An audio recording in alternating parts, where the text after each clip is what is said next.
From WHQR Public Media, this is The Newsroom. I'm Ben Schachtman. Thanks for joining us. On today's episode, it's a conversation with Harper Peterson, chairman of a new nonprofit, Heal Our People's Endowment. As the name suggests, the organization's goal is bringing about some serious changes to the new Hanover Community Endowment. Now, if you're listening to this, there's a pretty good chance you've been following the story of the endowment, and I don't want to take the several hours or possibly days I would need to fully unpack everything that's happened between the summer of 2019, when the county announced it was exploring the sale of New Hanover Regional Medical Center, and now. So, if you'll bear with me for just a few minutes, I'll give you the highlights. In late 2020 and early 2021, New Hanover County approved the $2 billion sale of NHRMC to Novant. It took $1.3 billion of public money from that sale and put it in a private foundation that was deliberately, explicitly engineered to keep it away from direct political accountability, strip it of the transparency required of government bodies, and lock the money in New Hanover County alone, despite the fact that the hospital had served and was fueled by patient revenue from at least a half dozen more rural, less affluent counties surrounding New Hanover.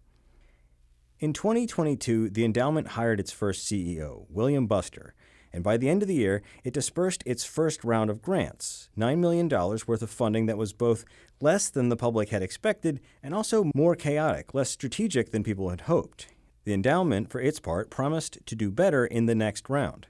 When that next round came late last year, the lion's share of $53 million in multi-year strategic grants went to a healthcare worker pipeline program, over $20 million that went to Cape Fear Community College, UNCW, the public school system, and the Chamber of Commerce.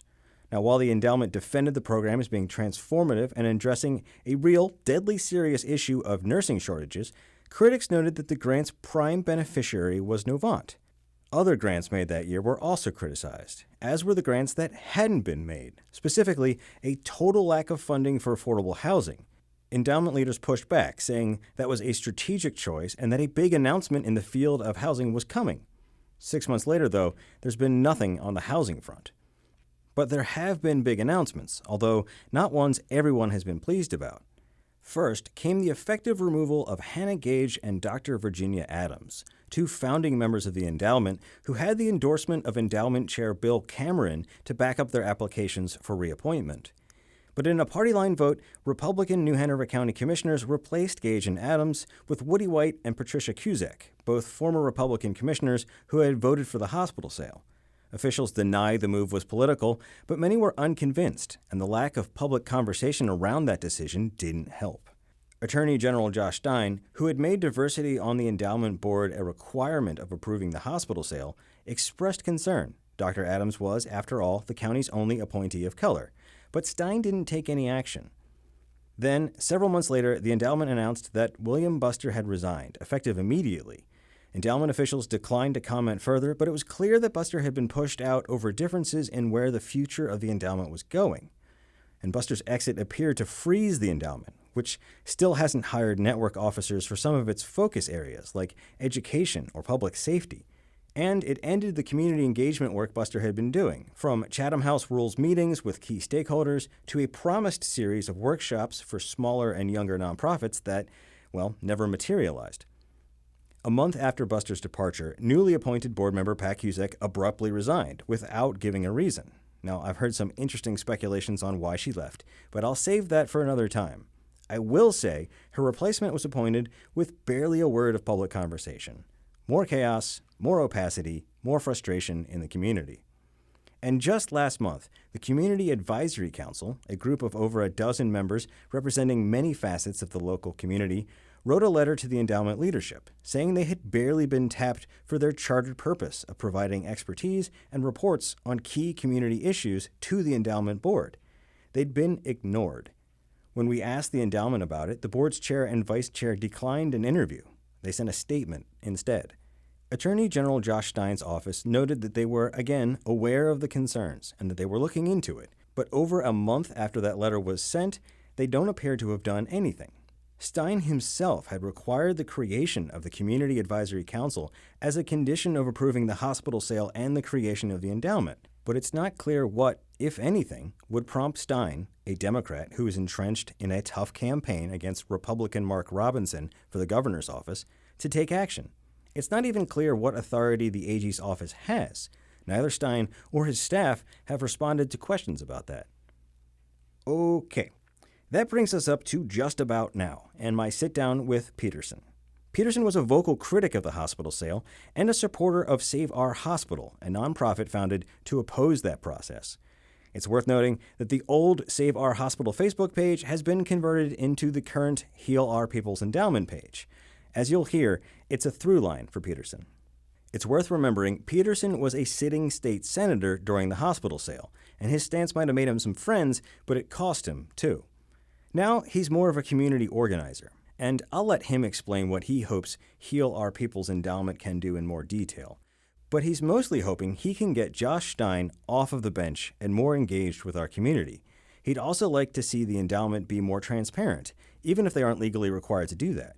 And he'd like to see the Community Advisory Council actually do the thing it was created to do. As you'll hear, we get into all of that. Now, it's no exaggeration to say the stakes here are really high. Within a few years, the IRS will require the endowment to deliver $60 million or more to the community every year, and that has the potential to do a lot of good, an almost unimaginable amount of good.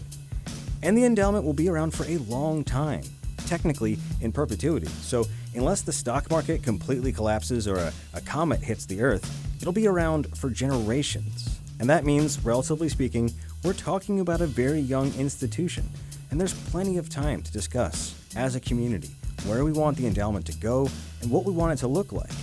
But there's also a risk that bad policy could sediment into the status quo, sticking us with problems that become more intractable with time and inertia. Okay, here's our interview with Harper Peterson.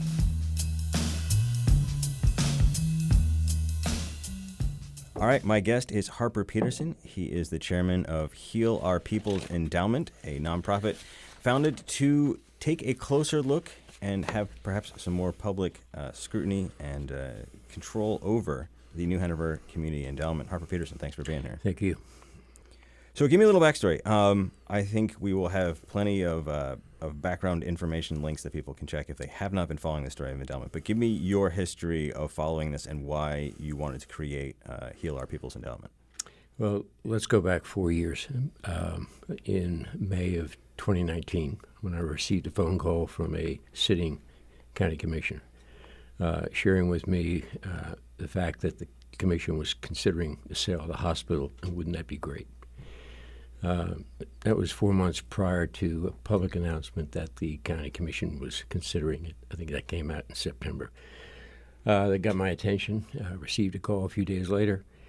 Please keep this under your hat. So, as a sitting state senator, I felt a responsibility to my constituents to pay attention. And I was very vocal at the time and probably burnt my powder early, and today I'm just a drum beater, trying to engage the public.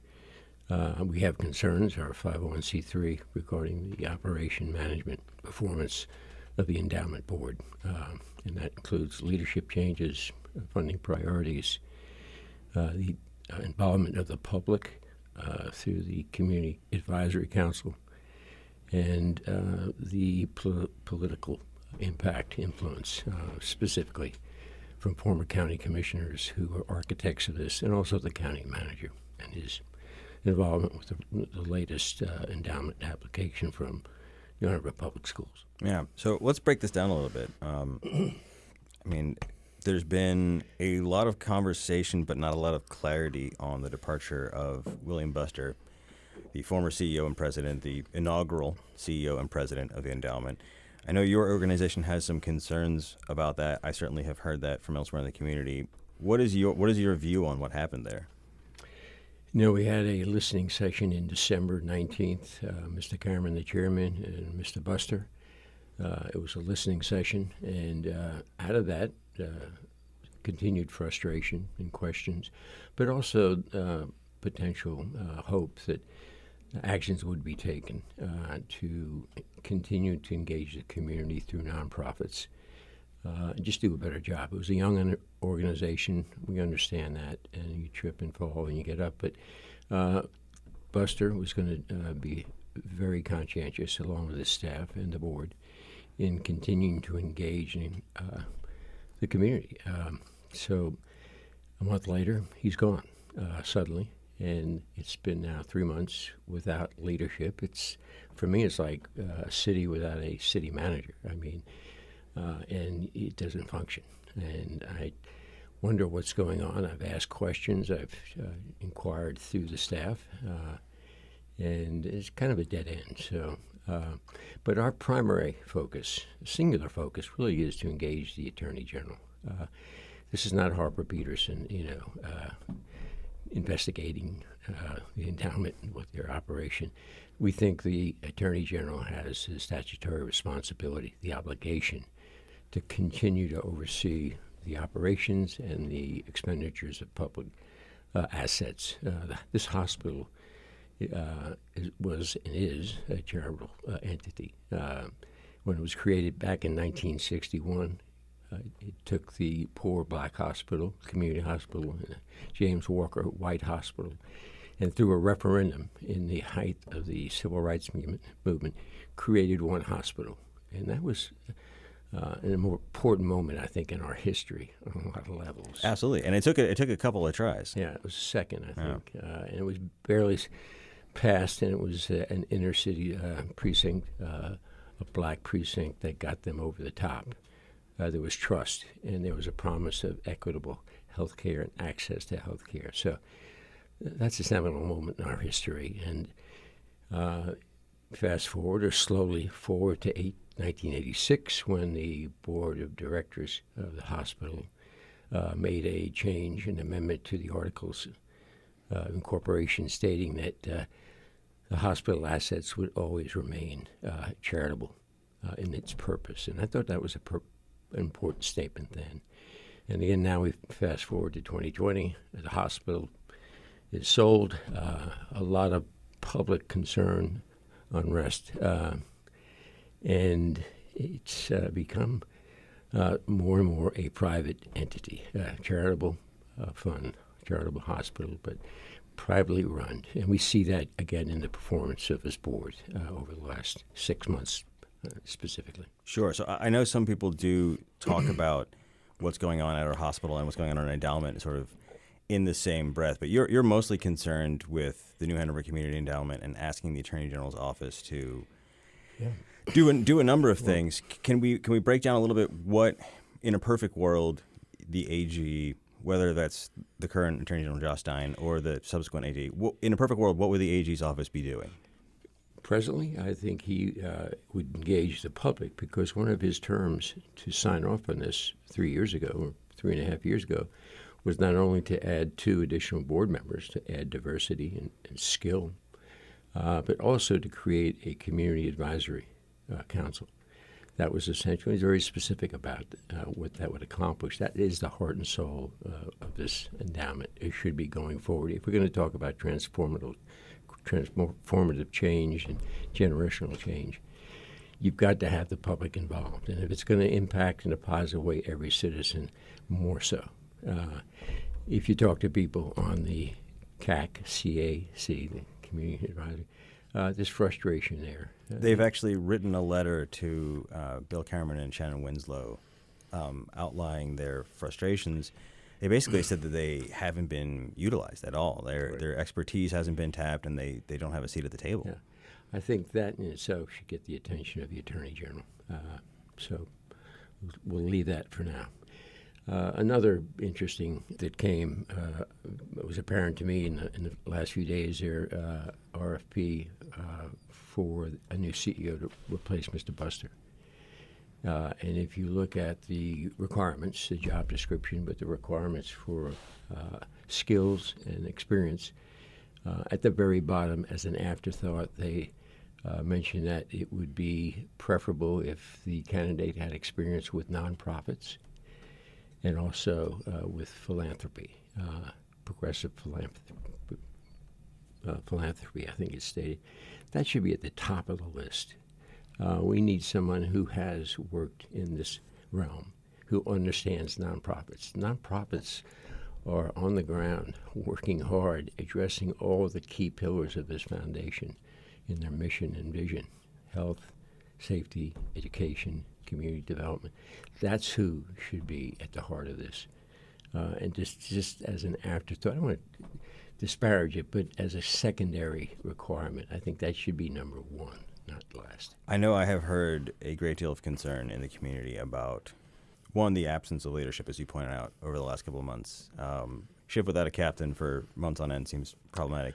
And it seems to have ground a lot of what the endowment was trying to do to a halt. To your point about that listening session, William Buster had promised something called Nonprofit 101 or Endowment 101, where they would be bringing in some of the younger, greener, smaller nonprofits that are the backbone of the nonprofit community in this region, and helping them build capacity and get to a place where they could get grants from the endowment. And right. I don't know what has become of that, but it's certainly not happening right now. I'm not aware of anything happening, and that frustration lingers and grows. But I do think there are some concerns about what kind of person they will hire, whether this will be someone who is a convener and a visionary, or whether it will be a sort of a middle management type person. There have been concerns that it would be strictly a business administrator or someone with political influence in the community. That's one of the other concerns we've raised in our petition and the adjoining letter from our attorneys that we've retained. We focused on leadership changes regarding Virginia Adams, Dr. Adams, engaged with two former county commissioners that were architects of the sale, and also funding priorities. The fact that Novant was the recipient of the largest strategic grant, $22+ million, when they're investing over $500 million in offshore tax credit havens. I saw that, yes. That's reporting in Port City Daily.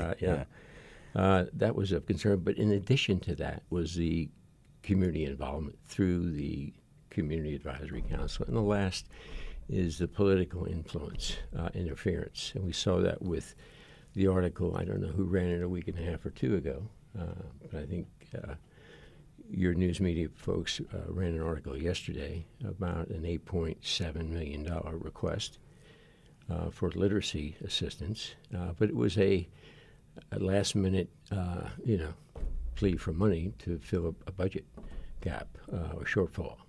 And the county manager was encouraging county commissioners to lobby board members to approve it. I mean, that sets a bad precedent, because we know that county commissions are a political vehicle or animal that change every two years in election. And if you're trying to align two strategic plans, the county commission's strategic plan with the endowment, and they're stopping and starting in new directions every 2 to 4 years, that's a recipe for disaster. Nothing's going to get done. I think we need that independent separation from the endowment, from political influence. I think that has been, for people who have followed this, that's been an interesting question. I've had some pretty in-depth conversations with County Manager Chris Coudray about this, who at one point in an email wrote that it scared him to death that the endowment, and his words, not mine, that the endowment was sort of drifting away from the county's strategic plan. There has always been this sense that the endowment needed to be, even from the county's point of view, that the endowment needed to be independent, but at the same time that it needed to be, in some sense, also yoked to the county strategic plan. And I think some people feel like if the endowment is just sort of an auxiliary organ of the county, that's not real independence. That sounds like that's your point of view. Yeah, and if we're going to talk in terms of transformative change and good for everyone, it's not going to happen that way. Again, the hospital was created through a referendum in 1961. We asked in 2019 for a referendum by the people to decide whether they wanted to sell their asset, their charitable asset.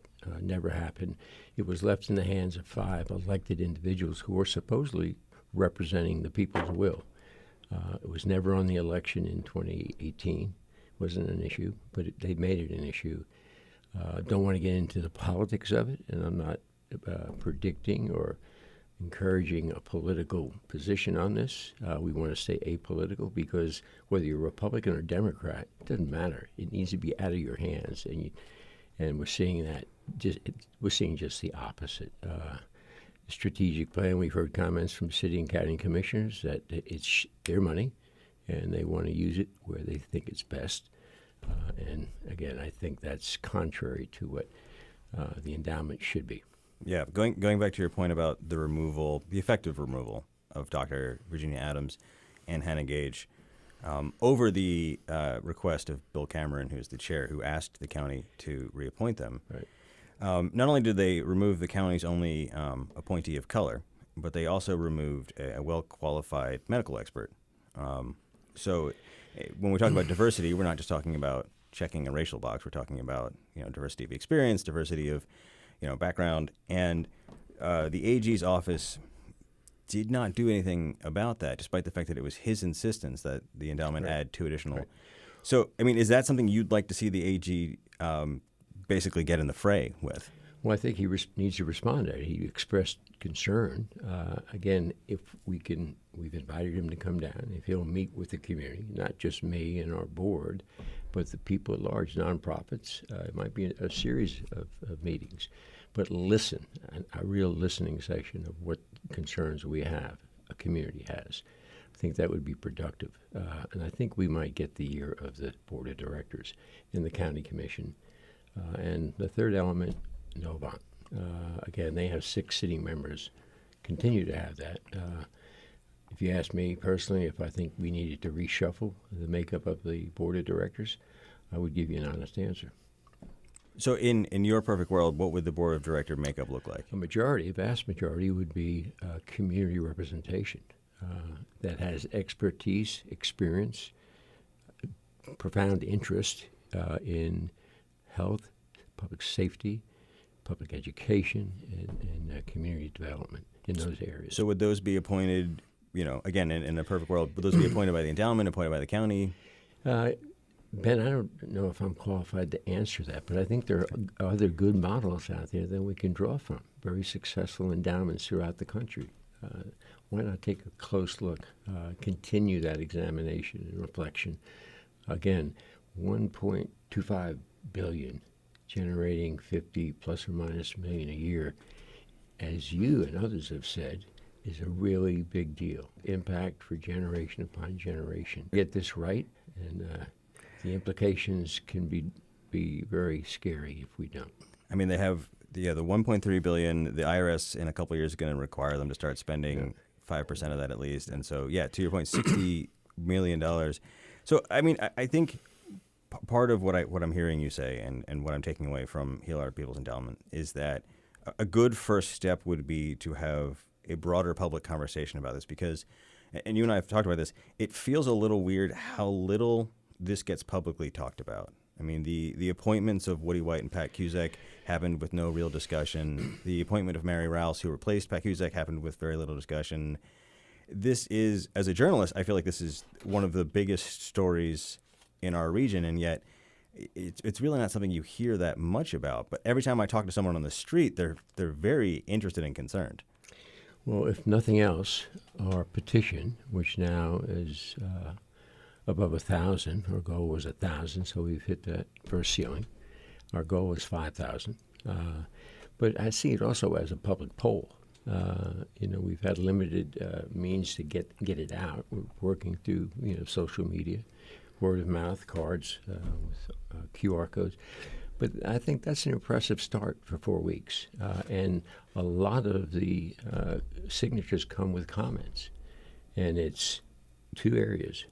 The performance of our hospital, which is not a positive, and the secretiveness of the endowment. Yeah. And who's handling the money and for whose purpose? Are we self-dealing, or is this a special, agenda?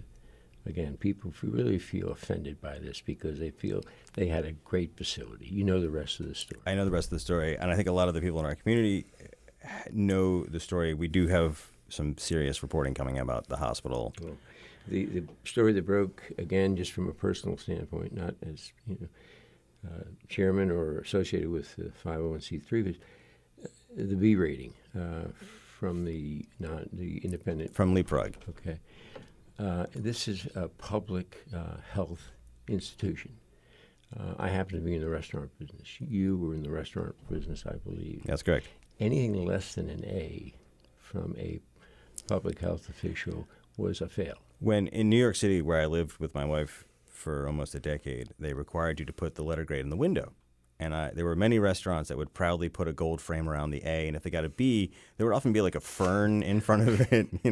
People weren't thrilled about having a B. Well, the headlines I read today were they were very satisfied with a B. That was, I will say, it is an interesting contrast in 2022 when they got a B from Leapfrog, and that grade comes largely, but not entirely, from the Center for Medicaid and Medicare Services. Comes from federal government, which has given the hospital a 2-star out of 5-star ratings, which is also not great. Right. 2 years ago, they put us in touch with an executive vice president to sort of walk us through some of the issues and how they were working on it. And this year, the response was simply that they were pleased with the B. And that seems to me to imply that a B is good enough. And when I talk to people in the community, they don't feel that way. Right. Yeah. Again, another story, and again, I think other people can speak to this. Sure. I want to get back to the issue of transparency and, as you put it, secrecy of the endowment. The current setup, they have a listening session, which we all appreciate, but the board's actual meetings are private. The minutes aren't public. This was by design. You and I were both there during the protracted conversations about how to put this together, and the fairly cynical explanations for why it should not be a public body that were given by their consultant.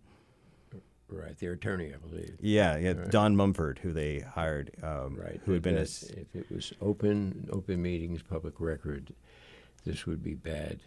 This would be, was it undemocratic? Or I had to redefine what democracy is in a community, but it should have been the other way around, and there should be open meetings and public records. Why would we be concerned of hiding anything? We need to have the debate, issues and positions discussed at length. We need to be able to be creative and imaginative, and that can come out in meetings that can be shared with the community. Community can provide input in those areas. They've really taken the heart and soul out of the endowment, in my mind, because people should be allowed to dream. Nonprofits have dreams. Limited budgets, they work hard, but I'd love to hear where they see this going with regard to early childhood development. I'm a big fan of Smart Start. 0 to 5, the first 2,000 days of a child's life. And the opportunity we have in that realm, it excites me to no end. And I'm sure the practitioners in that entity, a nonprofit, feel that way, what they could do, because that's the foundation of a strong community. Good health, good education, and you have to start at childbirth. And again, we're kind of just ad hoc giving grants out here and there, but there's no overriding mission or strategic plan, comprehensive, thoughtful, profound plan on how we are going to use this idea of transformative. I mean, that's a big word. It is a big word, and I don't think if I'm being honest and fair, I don't think the endowment has done a good job of explaining what they mean by transformational change. I think William Buster tried and didn't get across the finish line. Let me say this. I have all the respect in the world for every individual on the board presently. Okay, that may sound, like I'm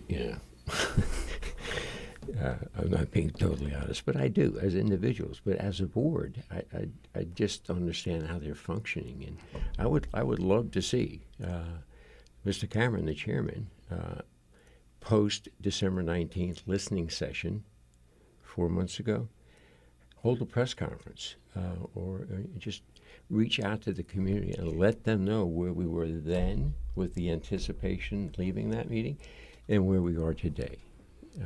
Disclose what you want, but at least engage the community, because Nobody knows. I mean, I reach out and, I have to communicate with the communications director. That's the only access I have. They are cut off from the community. Yet they say we're doing the best we can for every citizen. There's a paradox there, or I don't know if that's the right word, but there's a disconnect there. So. You mentioned, the concerns about self-dealing. I think the issue I've heard most often related to that idea is the nursing pipeline grant that went to Cape Fear Community College, UNCW, and the school district that attempts to solve a crucial issue for Novant, which is, recruiting and retaining nurses.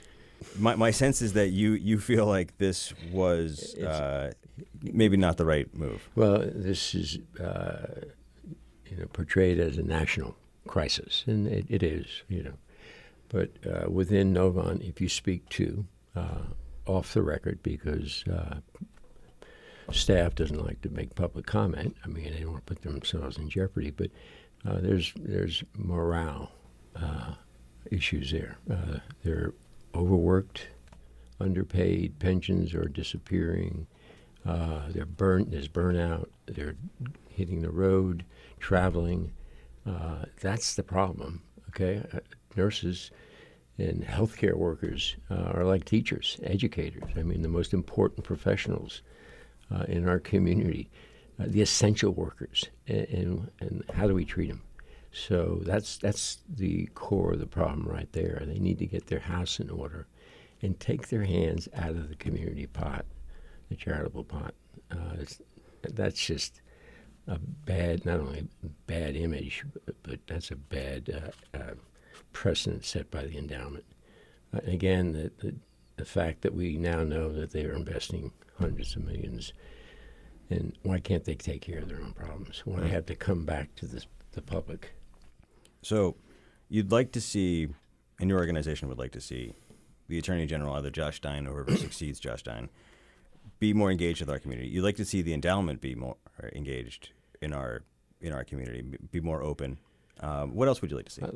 Breathe life into the Community Advisory Council. I mean, that would be a start. You mentioned a letter, so that's essential right there. I'd like to see the discussion. I think it's been shut down, but I'd like to see a discussion that moves beyond the county line. I don't know what the percentage is of the number of workers that work at the hospital, okay? Over 7,500, 8,000 workers. But just in the last few weeks, I lived downtown watching the traffic back up in the afternoon, having to come down 3rd Street, gave me an impression or an idea of how many people live outside this county that work here and are the lifeblood of our community. How many people work in the hospital, in our public schools, at a university, in the small businesses, okay, that drive the economy, the success of this county. And we talk about housing, okay? It's got to be a regional challenge, not a local. All of these things are regional, and if we don't accept the fact that this hospital was built on the goodwill and the investment of people in 7 counties, over 500,000 people, not this small 230, then we're missing a big opportunity, not just, it's not right. I will tell you, we have some on-the-record public frustration from elected officials in our neighboring counties. To your point, if you drive through Hampstead or out through Leland, you will see New Hanover County Sheriff's Officer vehicles, Wilmington Police Department. Yeah. I know WPD actually had to increase the range as the crow flies that you could take your work vehicle because of the housing issue, pushing people further into other counties. So I take your point. And the Attorney General himself, Josh Stein, actually said on the record that this endowment should not be limited to New Hanover County, but he has not done anything to sort of even engage in conversation about changing that. I know the county has been very adamant that it should be New Hanover County only. It seemed like they whipped the board and William Buster in line with that sense. But at the same time, it seems to me logistically difficult to understand how we could continue to spend $60 million a year without it even just accidentally spilling over into our neighboring counties. So I don't know how long you could keep it in New Hanover County. I don't want to get to that point and have to answer that question or see how they handle it. Again, I think it's going to naturally expand sooner than later. And it's for the good of the county and everybody in it. So you're at a little over 1,000 signatures. Your next goal is 5,000 signatures. What comes after that? Again, we're reaching out. I know our attorneys are reaching out to the Attorney General's office. They have not heard back. It's been over a month. And again, this is not a political gamut. The Attorney General has a responsibility. His first responsibility is to the citizens of this state. So we think we're in found good foundational ground in asking him to come down and address an issue that's impacting not only 230,000 but a region. And we have every hope and confidence that he'll come. We also want to, at some point, it's not a one-time deal with Attorney General Stein. This is in perpetuity, just like the money that's going to be generated. The future attorney generals need to realize their statutory responsibility and to take that seriously. And in 6 months, one way or another, we will have a new attorney general. Of course. And so you've mentioned that you either have or plan to reach out to those candidates. And again, I can't think of a better, more fertile ground to invest in health and education, safety, and economic development for the benefit of everybody. Those that are just getting by and those that are doing very well in this county. It would be a better day for everybody. I think we need to look at it that way. All right. Well, Harper Peterson, Chairman of Heal Our People's Endowment, thank you very much for your time. Thank you very much. That was our interview with Harper Peterson, Chairman of Heal Our People's Endowment. I'm Ben Shockman. Thanks for listening, and I hope you'll join us for the next edition of The Newsroom.